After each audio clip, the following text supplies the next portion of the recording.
নদীর ধারে সুন্দর একটি স্থানে বাস করত রাজহাঁস ও তার সঙ্গিনী হাসি। তারা সেই নদীর পানিতে অনেক আরামের সাথে সাঁতার কাটত এবং নদী থেকে মাছ ধরে খেত। এভাবে অনেক দিন পার হয়ে যায়। দেখো, আর কয়েকদিনের ভিতরেই ডিমগুলো ফুটে আমাদের বাচ্চারা পৃথিবীর মুখ দেখবে। তুমি ঠিক বলেছ, আমাদের সন্তানেরা পৃথিবীর মুখ দেখবে, আর তাদেরকে আমরা সাঁতার শেখাবো, কিভাবে মাছ ধরতে হয় তাও শেখাবো, আরও কত কি জানবে আমাদের থেকে। এই কথাগুলো বলে হাঁসটি আবার ডিমে তা দিতে আরম্ভ করলো।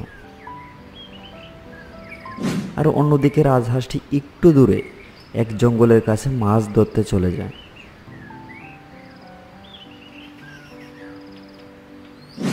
এবং সেই জলাশয়ে সে সাঁতার কেটে মাছ ধরছিল। ঠিক সেই সময় বনের পাশ দিয়ে একটি বাঘ হেঁটে যাচ্ছিল। বাঘটি দেখল রাজহাঁসটি মনের আনন্দে পানি থেকে মাছ তুলে খাচ্ছে। তখন রাজহাঁস বাঘকে দেখল এবং সে বলল, আরে ও বাঘ ভাই, যে কোথায় যাচ্ছ? আর দেখে তো মনে হচ্ছে তোমার মন খুবই খারাপ।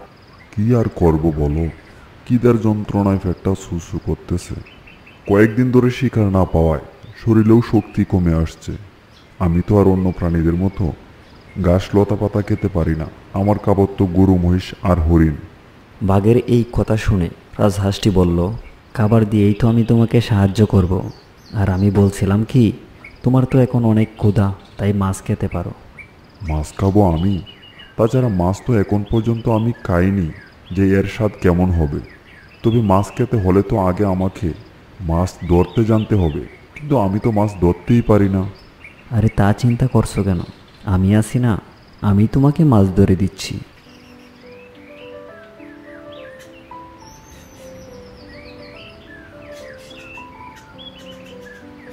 তোমাকে অনেক ধন্যবাদ বন্ধু, তুমি আমাকে অনেক উপকার করলে। আর এই উপকার আমি কোনো সময় বলতে পারবো না। আর যদি কোনো সময় তোমার আমাকে দরকার হয় তাহলে আমাকে অবশ্যই জানাবে। আমিও তোমাকে সাহায্য করার খুবই চেষ্টা করব। এই বলে বাঘ বনের দিকে হাঁটতে শুরু করলো।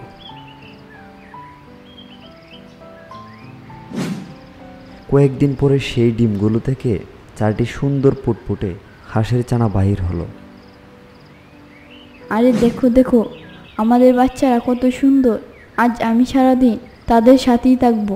তুমি বাহির থেকে আমাদের জন্য কিছু খাবার নিয়ে এসো। ঠিক আছে, আমি খাবারের খুঁজে যাচ্ছি, আর তুমি ছানাগুলোকে খেয়াল রেখো। এই বলে রাজহাঁস খাবারের খুঁজে সেখান থেকে চলে যায়। কিছু দূর যেতেই হাঁসের সাথে দেখা হয় সেই বাঘের।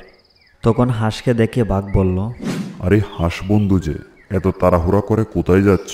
বাঘ ভাই, আমাদের না 4টি ছানা হয়েছে, তাদের জন্য খাবার খুঁজতে যাচ্ছি। ও, তোমাদের ছানা হয়েছে? তা তো খুশির খবর, শুনে অনেক ভালো লাগলো। আচ্ছা, তোমাকে একটা কথা বলি। আমাদের জঙ্গলে কয়েকদিন ধরে মানুষেরা শিকার করতে আসে, তাই বলি কি, একটু সাবধানে যেও। আচ্ছা ঠিক আছে বাঘ ভাই, তোমার এই কথাগুলো আমি সব সময় মনে রাখবো। তাহলে আজ আমি চললাম। হাঁসটি মনের আনন্দে তারা ছানাদের জন্য খাবার খুঁজতে থাকে। ঠিক সেই সময় এক শিকারী হাঁসটির দিকে বন্দুক তাক করে, কিন্তু হাঁসটি তা কিছুতেই বুঝতে পারছিল না।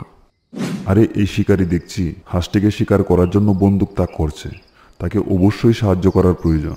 এই বলে বাঘ বিশাল গর্জন দিতে থাকলো। তার গর্জন শুনে শিকারী সেখান থেকে পালিয়ে যায়। বাঘ ভাই, তোমাকে অনেক ধন্যবাদ। আজ তুমি না থাকলে হয়তো আমি শিকারীর শিকার হয়ে যেতাম।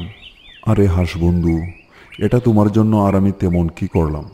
সেই দিন তুমি আমাকে যা উপকার করলে তা কি করে ভুলে যাই বলো?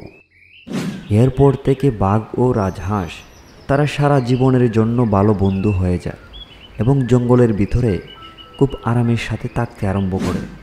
তাহলে বন্ধুরা, এই গল্পটি থেকে আমরা যা শিখলাম, ভালো বন্ধুত্ব কখনোই শেষ হয় না।